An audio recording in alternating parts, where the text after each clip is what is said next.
Yeah, but Andrew, you're going to have policy positions at some point. How does the Forward Party feel about Roe versus Wade? Should it have been overturned? Well, I personally think that women's reproductive rights are fundamental human rights, but the Forward Party has not left or right, but forward stance on even the most divisive and contentious issues. Well, what does that mean? Don't you have to take a position on something? Don't you have to take a position on something? You can't just say, well, this is a hot button issue, so I'm not going to take a position on it. If you want to run the country, you're going to have to make some hard decisions, Andrew.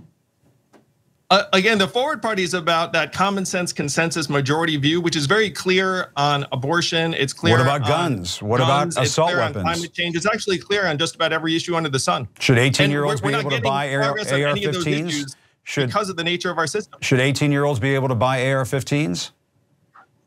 Again, the common sense consensus majority is that there should be some rules around background checks and access to firearms, but we're not getting any of these things, Jim, because the two-party system does not need to deliver. But it doesn't sound like you're taking any hard positions. It sounds like you're trade power. It sounds like you're sort of a fill-in-the-blank party. If somebody wants a party with no clear policy positions, you're it.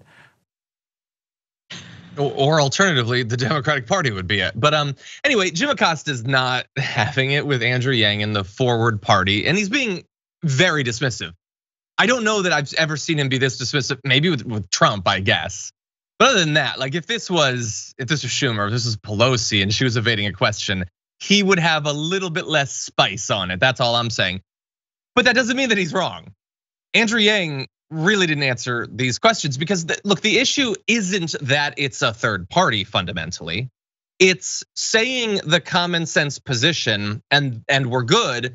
That's not enough. You do have to answer questions at some point. Look, I agree with Andrew. I think there are widely held positions that a lot of people, including on both sides, share about many of these topics.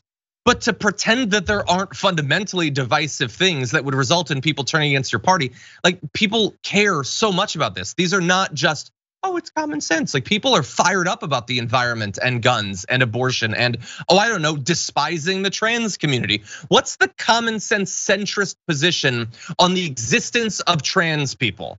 Like these are not super difficult questions.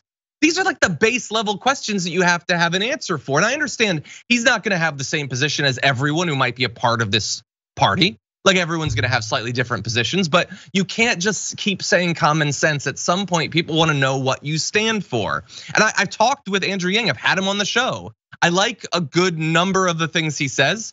He's sometimes on social media says some things that I find very frustrating, but this is not gonna do it. I don't think this is gonna pull in a bunch of people. You have to show that you stand for something. Well, I think you're misunderstanding the word forward, John. So like forward means moving through space and time linearly, and you're sort of like caught up in these, sort of side quests, if you will.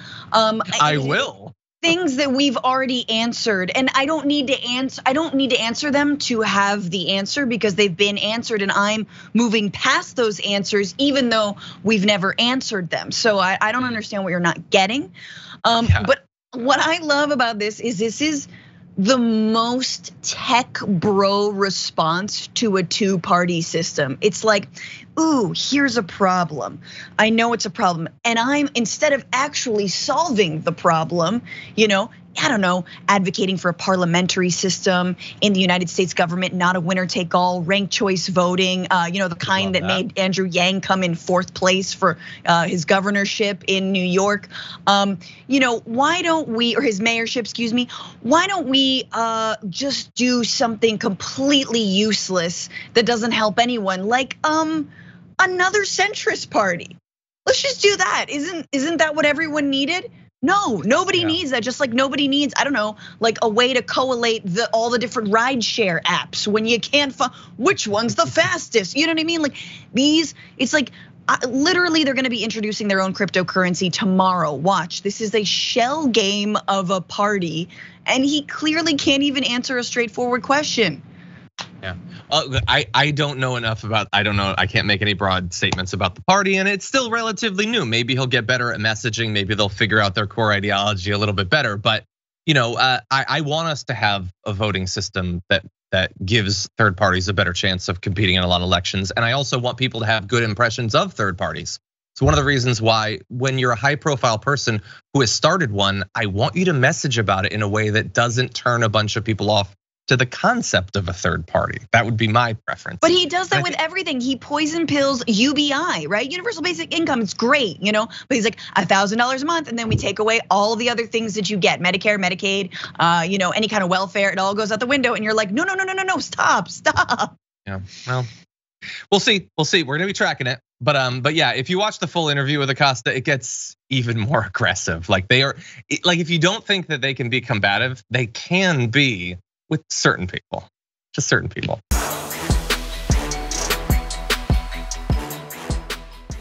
Check out the Damage Report podcast each day, wherever you get your podcasts, whether Pocket Casts or Stitcher or iTunes. You can join me as I give you the news and stories you want, with a range of co-hosts and interview guests jumping in on the fun each day. Again, that's the Damage Report, wherever you get your podcasts. And if you get them at iTunes, don't forget to rate and review. Sometimes I'll read them live on the show.